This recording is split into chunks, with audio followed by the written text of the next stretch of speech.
brought to you by Infinix.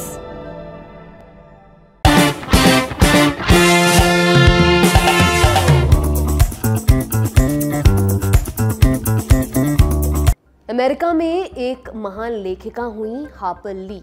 उन्होंने अपनी किताब टू किल अ मॉकिंगबर्ड में लिखा, कई दफा धार्मिक किताब पकड़ने वाला इंसान किसी शराबी से भी बदतर होता है, क्योंकि कुछ लोग बाद की दुनिया में इतने तल्लीन होते हैं कि वर्तमान में जीना कभी नहीं सीख पाते। आपको अपने आसपास ऐसे अनगिनत उदाहरण मिल जाएंगे। 2 उदाहरण अभी बता देती हूँ। 15 अक्टूबर को अमेरिका के इलिनॉय में एक आदमी किराएदार के घर में घुसा, पूछा मुस्लिम हो, फिर चाकू से 6 बरस के बच्चे की हत्या कर दी। बच्चे की मां जख्मी है। अमेरिका के राष्ट्रपति जो बाइडेन ने इसे हेट क्राइम करार दिया, निंदा की है। दूसरा उदाहरण फ्रांस का। 13 अक्टूबर को एक स्कूल में एक नौजवान ने टीचर को चाकू से गोद कर मार दिया। रिपोर्ट्स हैं कि मारते वक्त उसने अल्लाहू अकबर के नारे लगाए। फ्रांस के राष्ट्रपति इमैनुअल मैक्रोन ने इस घटना को इस्लामी आतंकवाद से जोड़ा है। इन दोनों घटनाओं में 2 चीजें कॉमन हैं: धर्म के नाम पर फैल रहा उन्माद और इजराइल हमास जंग। दरअसल अमेरिका वाली घटना में शामिल मकान मालिक हमास के हमले से नाराज था, जबकि फ्रांस वाला लड़का चेचेन मूल का मुस्लिम है। मीडिया रिपोर्ट्स के मुताबिक वो फ्रांस की तरफ से इजराइल को मिल रहे सपोर्ट से खफा था। तो आज हम जानेंगे इजराइल हमास जंग में अब तक क्या हुआ, लड़ाई के केंद्र गाजा पट्टी का इतिहास क्या है और गाजा के अस्पतालों पर क्या खतरा मंडराया। नमस्कार, मेरा नाम दिव्यांशी सुमराव है। आप देखना शुरू कर चुके हैं लल्लन टॉप का अंतर्राष्ट्रीय प्रसंगों से जुड़ा रोजाना का कार्यक्रम दुनियादारी। इजराइल हमास जंग 9वें दिन भी जारी है। अब तक कितना नुकसान हो चुका है? इजराइल 1400 से अधिक लोगों की मौत, कम से कम 199 इजरायली नागरिक हमास के कब्जे में हैं। गाजा में 2700 से अधिक लोगों की मौत हुई है। लगभग 1000 लोग मलबे में फंसे हुए हैं। हमास को हुए नुकसान का स्पष्ट आंकड़ा नहीं पता चला है, हालांकि उसके कई बड़े लीडर्स मारे जा चुके हैं। इजराइल ने कहा है कि वो हमास का सफाया करने से पहले नहीं रुकेगा। गाजा पर हवाई बमबारी लगातार चल रही है। हजारों सैनिक गाजा बॉर्डर पर तैनात हैं। जमीनी हमला किसी भी वक्त हो सकता है। लेकिन हमास तो 1987 से इजराइल पर हमला कर रहा है, 4 युद्ध भी लड़ चुका है। फिर इस बार अलग क्या हुआ? इजराइल आर पार के मूड में क्यों आया? पुलित्जर प्राइज जीत चुके थॉमस फ्रीडमैन ने न्यूयॉर्क टाइम्स में इसकी वजह बताई। लिखा, इजराइल ऐसा बर्ताव इसलिए कर रहा है क्योंकि हमास ने उसे गहरा धक्का पहुंचाया, अपमानित किया और असहाय बना दिया। अब इजराइल को ये दिखाना है कि वो हमास के पागलपन का जवाब दे सकता है, उसे अपनी ताकत साबित करनी है। फ्रीडमैन ने 2 उदाहरण भी दिए। एक मामला सीरिया के हमा का है। 1982 में सीरिया के राष्ट्रपति थे हाफिज अल असद, मौजूदा राष्ट्रपति बशर अल असद के पिता। मुस्लिम ब्रदरहुड ने उनका तख्ता पलट करने का प्लान बनाया। विद्रोह की शुरुआत हुई हमास शहर से। असद को इसका पता चला। उन्होंने पूरे शहर की नाकेबंदी कर दी, बिना रुके बमबारी करवाई, फिर बुलडोजर से पूरे शहर को समतल करवा दिया। 20,000 से अधिक लोग इसमें मारे गए। असद से पूछा गया तो बोले, लोग जीते हैं, लोग मरते हैं। फ्रीडमैन लिखते हैं, यही मिडिल ईस्ट की सच्चाई है। ये शांति प्रिय देशों के बीच का सीमा विवाद नहीं है और ना ही हार्वर्ड के कैंपस में होने वाली बहस। काश कि ऐसा होता, लेकिन ये पूरी तरह से अलग है। दूसरी घटना जुलाई 2006 की है। तब लेबनान के चरमपंथी संगठन हिजबुल्लाह ने इजराइल में घुसकर हमला किया, 3 सैनिकों की हत्या कर दी, 2 को किडनैप कर ले गए। एहुद ओलमर्ट उन दिनों इजराइल के प्रधानमंत्री हुआ करते थे। उन्होंने कहा, हम पर हमला हुआ है, लेबनान सरकार को इसका अंजाम भुगतना पड़ेगा। अगले 34 दिनों तक इजराइल ने बिना रुके लेबनान में बमबारी की। हिजबुल्लाह को भारी नुकसान हुआ, इतना नुकसान कि उसके लीडर हसन नसरुल्लाह को टीवी पर बोलना पड़ा, हमें इस तरह के जवाब की उम्मीद नहीं थी। हमें नहीं लगा था कि सिर्फ बंधक बनाने पर कोई देश युद्ध शुरू कर देगा। अगर मुझे पहले से इसका अंदाजा होता तो मैं कभी घुसपैठ करने को नहीं कहता, कभी नहीं। 2006 के बाद से हिजबुल्लाह सीधी लड़ाई से बचता रहा है। हालिया जंग में भी उसने छिटपुट गोलाबारी के अलावा कोई बड़ी हरकत नहीं की है। जानकार मानते हैं कि इजराइल गाजा बॉर्डर पर भी वैसी ही शांति चाहता है। इसके लिए वो कुछ भी करेगा, किसी तरह की आलोचना पर ध्यान नहीं देगा। ऐसे में सवाल यहाँ पर ये उठता है कि हमास का बदला पूरे गाजा की आबादी से लेना कहाँ तक ठीक है। गाजा 41 किलोमीटर लंबी और 11 किलोमीटर चौड़ी जमीन का टुकड़ा है। यहाँ लगभग 23 लाख लोग रहते हैं। वादी गाजा नाम की एक मौसमी नदी पट्टी को 2 हिस्सों में बांटती है। उत्तरी हिस्से में ही राजधानी गाजा सिटी है। इसी शहर से हमास ऑपरेट करता है। 12 अक्टूबर को इजराइल ने आम लोगों को उत्तरी गाजा छोड़कर जाने के लिए कहा। तब से लाखों लोग पलायन कर चुके हैं। दक्षिण में सबसे बड़ा शहर है खान यूनिस। वहाँ की आबादी पहले से ही दीनहीन स्थिति में है। उनके लिए और 10 लाख लोगों का पेट भरना मुश्किल है। यूएन की रिलीफ एजेंसी UNRWA ने कहा, गाजा का गला घोटा जा रहा है और दुनिया ने मानवता खो दी है। अगर बाहर से मदद नहीं पहुंची तो क़यामत आएगी। मगर बाहर से मदद कैसे पहुंचेगी? गाजा पट्टी 2 दिशा में इजराइल से, एक दिशा से इजिप्ट से और चौथी तरफ समंदर से घिरी है। इजराइल ने समंदर, ज़मीन और एयर स्पेस को ब्लॉक करके रखा है। ज़मीनी सीमा पर कुल 3 बॉर्डर क्रॉसिंग्स हैं, 2 इजराइल की तरफ और 1 इजिप्ट की तरफ। हमास के हमले के बाद इजराइल ने अपनी तरफ वाली दोनों क्रॉसिंग्स को बंद कर दिया है। अब बचती है इजिप्ट की तरफ वाली रफा क्रॉसिंग। ये इकलौता रास्ता है जहां से मानवीय मदद अंदर आ सकती है और गाजा पट्टी में फंसे लोग बाहर जा सकते हैं। लेकिन इसको खोलने के लिए इजराइल की परमिशन चाहिए। इसमें भी 2 पेच हैं। पहला, इजराइल और हमास के बीच संघर्ष विराम अभी तक नहीं हुआ है। अमेरिकी न्यूज़ एजेंसी रॉयटर्स की रिपोर्ट कहती है, इजिप्ट, इजराइल और अमेरिका के बीच सहमति बन चुकी है। इजराइल दक्षिणी गाजा में बमबारी रोकने के लिए राजी हो गया है, मगर हमास ने कहा है कि हमें इसकी कोई जानकारी नहीं है। अगर इस बीच में हमास ने इजराइल को नुकसान पहुंचाया तो फिर बात बिगड़ सकती है। दूसरा पेच इजिप्ट की तरफ से यहाँ पर आ रहा है। अभी ये साफ नहीं है किन्हें रफा क्रॉसिंग से निकलने की परमिशन होगी। कहा जा रहा है कि पहली प्राथमिकता विदेशी नागरिकों को दी जाएगी। इजिप्ट को डर है कि अगर फिलिस्तीनियों को निकलने दिया गया तो उन्हें वापस भेजना मुश्किल होगा, फिर उनकी जिम्मेदारी उनके ऊपर आ जाएगी। इस वजह से भी उधेड़बुन में है। इजिप्ट की मुसीबत 3 तरफा है। उन्हें मुस्लिम उम्मा की लाज भी रखनी है, फिलिस्तीन का रहनुमा भी बनना है और इजराइल के साथ रिश्ता भी अपना बचाना है। अब आपको गाजा का इतिहास भी बता देते हैं ब्रीफ में। प्राचीन गाजा पर इजिप्ट, फलस्तीन, रोमन और मुस्लिम राजाओं ने शासन किया। रोमनों के टाइम शहर का वैभव चरम पर था। 4वीं सदी में यहाँ के लोग ईसाई बन गए। फिर 637 ईस्वी में अरब आक्रमण हुआ, इस्लामी शासन आया। गाजा वालों ने इस्लाम कबूल कर लिया। 11वीं सदी में ईसाइयों और मुस्लिमों के बीच धर्म युद्ध की शुरुआत हुई। गाजा उन लड़ाइयों का भी गवाह रहा। 16वीं सदी में इलाका ऑटोमन साम्राज्य के अधीन आ गया। उनका शासन पहले विश्व युद्ध तक चला। इसमें ऑटोमन साम्राज्य की हार हुई। विजेता देश मिडिल ईस्ट में मैंडेट सिस्टम लेकर आए। उन्होंने गुलाम देशों में भविष्य की व्यवस्था लाने की जिम्मेदारी अपने कंधों पर ली। फिलिस्तीन का जिम्मा ब्रिटेन ने लिया। उन्होंने यहूदियों और मुस्लिमों के लिए अलग अलग देश बनाने का दावा किया, लेकिन धीरे धीरे स्थिति उनके कंट्रोल से बाहर निकलने लगी। आखिर में ब्रिटेन को यूनाइटेड नेशंस जाना पड़ा। नवंबर 1947 में फिलिस्तीन को 2 हिस्सों में बांटने के प्रस्ताव पर वोटिंग हुई। प्रस्ताव पास हुआ। नई सीमाएं बनी। वेस्ट बैंक और गाजा के अलावा भी बहुत सारी जमीन फिलिस्तीन को मिली। इजराइल के हिस्से में तेल अवीव और अधिकांश रेत के मैदान आए। इजराइल बाउंड्री पर राजी हो गया, मगर आसपास के अरब देश तैयार नहीं हुए। इजराइल बनने के अगले ही दिन उन्होंने हमला कर दिया। इजराइल ने उन्हें बुरी तरह हराया। इजिप्ट पूरी समुद्री सीमा को जीतना चाहता था, लेकिन वे गाजा सिटी से आगे नहीं बढ़ पाए। आखिरकार फरवरी 1949 में संधि हुई। इजराइल ने एक तरफा जीत हासिल की थी। फिलिस्तीन को जो ज़मीन यूएन में मिली थी उसके बड़े हिस्से पर कब्जा कर लिया। गाजा सिटी के थोड़ा आगे से लेकर दक्षिणी बॉर्डर तक इजिप्ट था। इस तरह एक पट्टी नुमा नक्शा बना जिसे गाजा पट्टी का नाम मिला। वेस्ट बैंक में जॉर्डन की सेना थी। उसी संधि में जेरूसलम भी 2 हिस्सों में बटा, वेस्ट और ईस्ट। वेस्ट जेरूसलम इजराइल के नियंत्रण में आ गया। फिर 1956 में स्वेज क्राइसिस हुई। उस दौरान इजराइल ने कुछ समय के लिए गाजा पट्टी पर कब्जा किया था, लेकिन उन्हें जल्दी ही निकलना पड़ा। तीसरी भिड़ंत हुई 1967 में, जब 6 दिनों के युद्ध में इजराइल ने अरब देशों को पटक दिया। उसने वेस्ट बैंक और गाजा पट्टी पर कब्जा तो किया ही, इजिप्ट से सिनाई पेनिनसुला और सीरिया से गोलन हाइट्स का इलाका भी छीन लिया। फिलिस्तीन के पास जो कुछ बचा था वो भी इजराइल ने अपने पास रख लिया। गाजा में अपने सैनिक बिठा दिए, सेटलमेंट्स बनाकर अपने लोगों को बसाने लगा। ये स्थिति बदली 1973 में। यौम किपुर की छुट्टी के रोज इजिप्ट और सीरिया ने 2 तरफ से इजराइल पर हमला किया। कई हफ्तों तक लड़ाई चली। दोनों ही पक्ष अपनी अपनी जीत का दावा करते हैं, लेकिन मामला बराबरी पर छूटा था।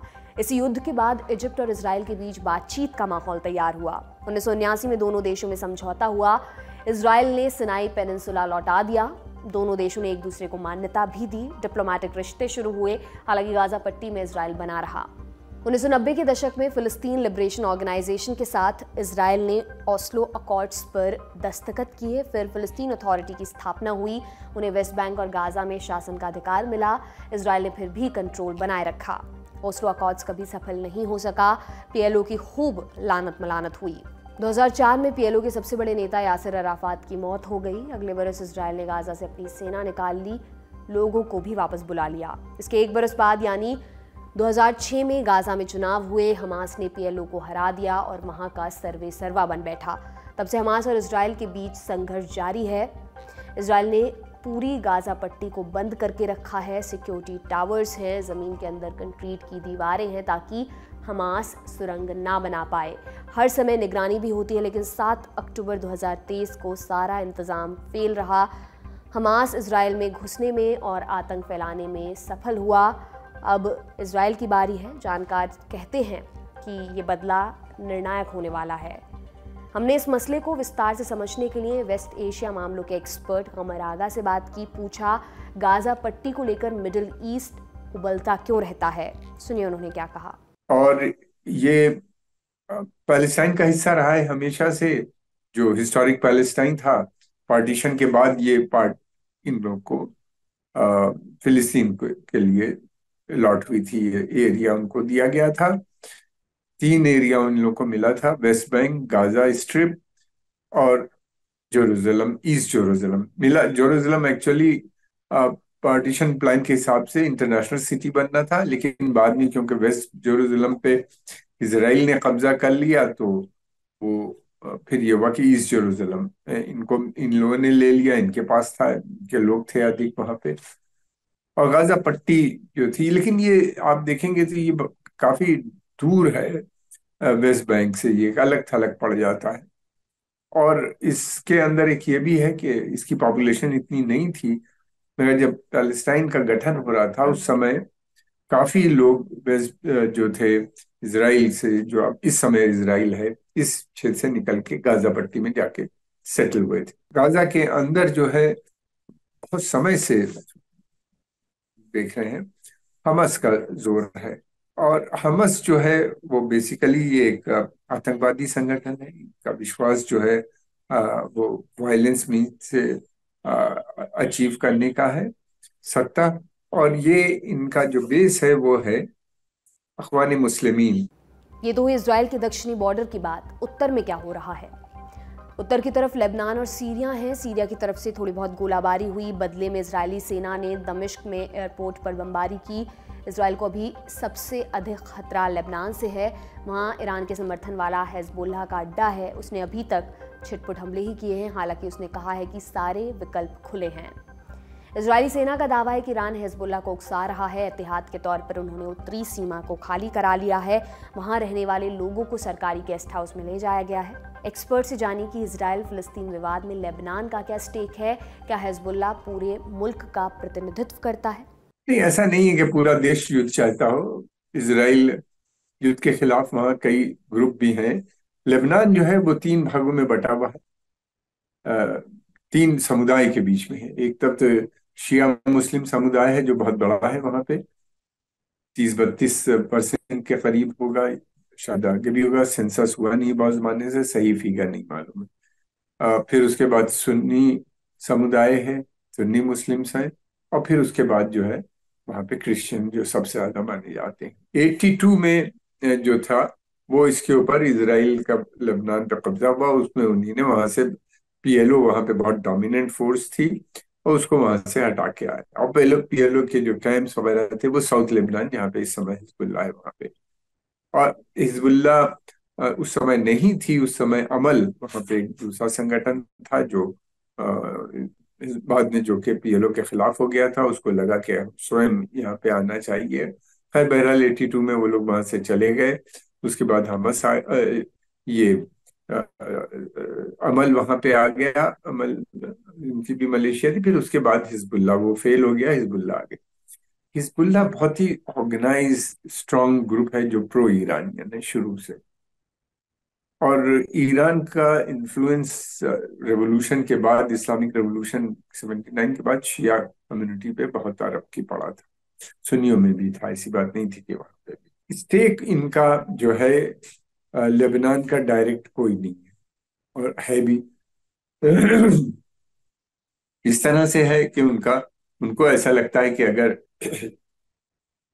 अगर हमस का दमन हो गया तो फिर इसराइल जो है वो हिजबुल्लाह को भी बरी कर देगा। इसलिए कि हिजबुल्लाह बार बार कहता है कि जो थोड़ी बहुत जमीन शिबा फार्म का जो एरिया है उसके पास, उसको वो लिबरेट करना चाहता है। हिजबुल्लाह ने ही इनको साउथ लेबनान से इसराइलीज को लड़ के बाहर हटाया था, और अपना फिर वहां पे वर्चस्व उन्हीं ने बनाया। हिजबुल्लाह जो है उसको लगता है कि इसराइल नंबर वन थ्रेट है उस लेबनान ही नहीं बल्कि उस पूरे रीजन में, और ये लोग सब इसराइल के विरोध करते हैं, और इसराइल इनके शुरू से बहुत खिलाफ है इन सारी संस्थाओं के। अब आपको जंग की अपडेट्स बता देते हैं। अमेरिका के विदेश मंत्री एंटनी ब्लिंकन हफ्ते भर के भीतर दूसरी बार इजरायल पहुंचे। इससे पहले 12 अक्टूबर को गए थे। तब से ब्लिंकन मिडिल ईस्ट में ही घूम रहे हैं। 6 देशों का दौरा वो कर चुके हैं। मकसद है युद्ध को दूर तक फैलने से रोकना। इस बार के इजरायल दौरे में वो विपक्षी नेता याया लापिड से मुलाकात करेंगे। लापिड ने वॉर कैबिनेट का हिस्सा बनने से इनकार कर दिया है। चर्चा है कि ब्लिंकन उन्हें राजी कर सकते हैं। दूसरी अपडेट सीज फायर से जुड़ी हुई है।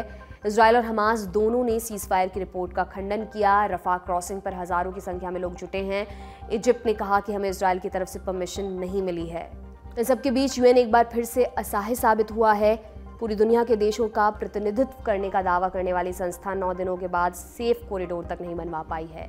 क्या यूएन की प्रासंगिकता बची है या बस वो दिखावे भर तक सीमित है? देखिए, एक ऐसी बॉडी है जो बहुत फ्रैक्चर्ड हो चुकी है, बहुत डिवाइडेड है। कोई किसी चीज पे उनके यहाँ यूनानिमिटी नहीं रह गई है। यूएन में जो सबसे पावरफुल बॉडी है जिसका काम है अमन शांति मेंटेन करना, वो तो सिक्योरिटी काउंसिल है। सिक्योरिटी काउंसिल में विभाजन है सारे ज्यादातर इशूज को लेके, तो कोई भी रेजोल्यूशन वहां से पास नहीं हो जाता। और इसराइल के खिलाफ अगर कोई रेजोल्यूशन आता है तो उसको अमेरिका, बरतानिया और फ्रांस तीनों मिलके वीटो कर देते हैं। इसलिए वहां पे इसराइल के पूरे इशू पे वो उनका कुछ यूएन का रोल नहीं रहा है। ह्यूमैनिटेरियन असिस्टेंस में जरूर इनका बहुत बड़ा रोल है, और ये इनके बराबर स्टेटमेंट भी आ रहे हैं ऑनरा के या से जुड़ी हुई हैं। इनके स्कूल्स वहाँ चलते हैं, और इनका ह्यूमैनिटेरियन असिस्टेंस प्रोग्राम है बहुत सा वहाँ पे। उसको चलते हुए इनके स्टेटमेंट भी आते हैं कि हाँ, वो इजराइल के पक्ष में नहीं होते। मतलब ये कि वो किसी को क्रिटिसाइज नहीं कर सकते, तो वो ये बताते हैं कि हालात जो होते हैं वो ये बताते हैं, ह्यूमन राइट कंडीशंस के बारे में, ह्यूमन राइट्स को जो बताते हैं। दूसरी बात ये कि ये जो है बॉडी यूनाइटेड नेशन, ये हर इश्यूज पे इसके साथ समस्या खड़ी हुई है। इसी कारण हम देख रहे हैं कि रीजनल ऑर्गेनाइजेशन लगातार बढ़ती चली जा रही है, और वो ज्यादा स्ट्रांग होती हैं। कोशिश ये हो रही है लोगों की, देशों की, कि वो अपने जो उनकी समस्याएं हैं उनका समाधान रीजनल फ्रेमवर्क में ही ढूंढ लें रादर देन यूनाइटेड नेशन जाने। इसका कारणवश ये है कि ग्लोबलाइज्ड वर्ल्ड है, और फिर दूसरी तरफ ये है कि मल्टीपोलर वर्ल्ड इमर्ज हो रहा है, लेकिन ये बड़ी पावर उसको इमर्ज नहीं होने दे रही।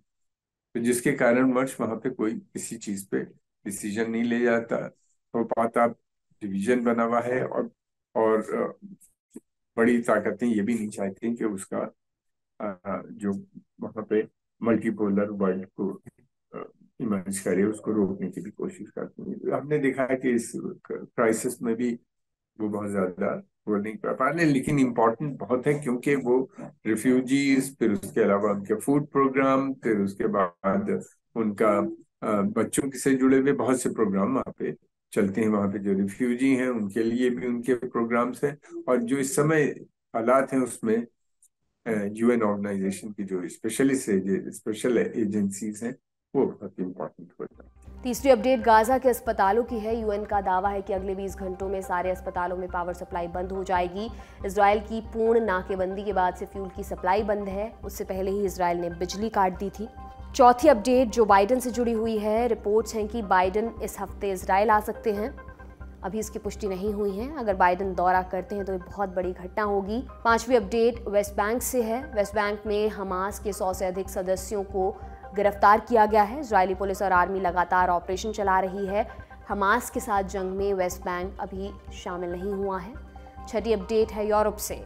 फ्रांस के बाद ब्रिटेन भी प्रो फिलिस्तीन रैलियों पर लगाम कसने की तैयारी कर रहा है। 12 अक्टूबर को फ्रांस ने फिलिस्तीन के समर्थन में प्रोटेस्ट पर बैन लगा दिया था।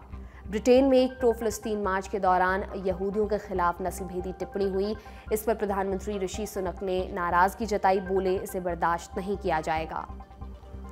आज की दुनियादारी में इतना ही। कल फिर आपसे मुलाकात होगी इसी उम्मीद में। मैं विदा लेती हूँ। शुक्रिया। शुभ रात्रि।